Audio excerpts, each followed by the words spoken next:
नमस्कार दोस्तों, फिर से स्वागत है मेरा और एक न्यू स्टोरी में। जैसे कि आपको इस स्टोरी का टाइटल देखकर पता ही चल गया होगा कि आज का स्टोरी बहुत ही जबरदस्त होने वाला है, क्योंकि आज का स्टोरी का नाम है दूध ना पीने वाली बिल्ली। तो आपको पता ही तो होगा कि मैं स्टोरी के माध्यम से आपको मोटिवेट करता रहता हूँ और बहुत सारे ऐसे चीज सिखाता रहता हूँ कि आपके लाइफ में वैल्यू ऐड ही करता है। तो बिना देरी किए हुए आज का वीडियो को स्टार्ट करते हैं। एक बार महाराज कृष्णदेव राय ने सुना कि उसके नगर में चूहों ने आतंक फैला रखा है। चूहों से छुटकारा पाने के लिए महाराज ने 1000 बिल्लियां पालने का निर्णय लिया। महाराज का आदेश होते ही 1000 बिल्लियां मंगवाई गई। उन बिल्लियों को नगर के लोगों में बांटा जाना था। जिसे बिल्ली दी गई उसे साथ में एक गाय भी दी गई ताकि उसका दूध पिलाकर बिल्ली को पाला जा सके। चूहों से सभी लोग परेशान थे, अतः जब बिल्लियां बंट रही थी तो लोगों की लंबी लंबी कतारें लग गई थी। इस अवसर पर तेनालीराम भी एक कतार में खड़ा हो गया। जब उसकी बारी आई तो उसे भी एक बिल्ली और साथ में एक गाय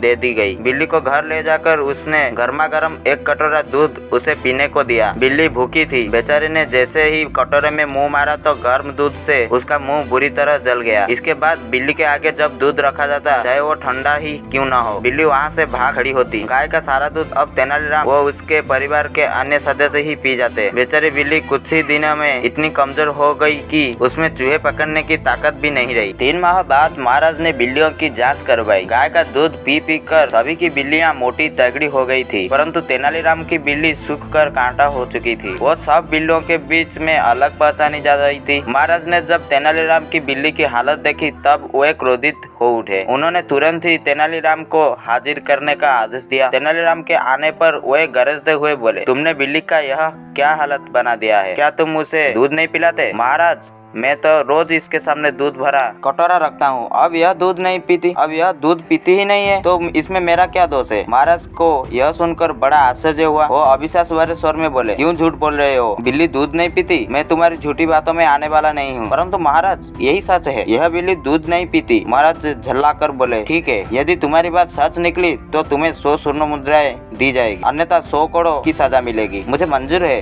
तेनालीराम शांत भाव से बोला। तुरंत ही महाराज ने एक सेवक से दूध का भरा कटोरा लाने का आदेश दिया। सेवक जल्द ही दूध से भरा कटोरा ले आया। अब महाराज ने तेनालीराम की बिल्ली को हाथों में उठाया और उसका सिर सहलाते हुए दूध के कटोरे के पास छोड़ते हुए कहा, बिल्ली रानी दूध पियो। बिल्ली ने जैसे ही कटोरे में रखा दूध देखा, वो म्याऊं म्याऊं करती हुई वहाँ से भाग निकली। महाराज, अब तो आपको विश्वास हो गया होगा कि मेरा बिल्ली दूध नहीं पीती। लाइए, अब मुझे 100 स्वर्ण मुद्राएं दीजिए। तेनालीराम ने कहा, वो तो ठीक है, लेकिन मैं एक बार उस बिल्ली को ध्यान से देखना चाहती हूँ। यह कहकर महाराज ने एक कोने में छिप गई बिल्ली को पकड़कर लाने का आदेश दिया। बिल्ली को अच्छी तरह देखने पर उन्होंने पाया कि उसके मुंह में जले का एक बड़ा सा निशान है। वो उसी क्षण समझ गए कि बिल्ली मुंह जल जाने के डर से दूध पीने से कतराती है। वे तेनालीराम की तरफ देखते हुए बोले, अरे निर्दयी, तुमने इस बिल्ली को जानबूझकर गर्म दूध पिलाया ताकि यह दूध ना पी सके। ऐसा करते हुए तुम्हें शर्म नहीं आई? तेनालीराम ने उत्तर दिया, महाराज, यह देखना तो राजा का कर्तव्य है कि उसके राज्य में बिल्लियों से पहले मनुष्य के बच्चे को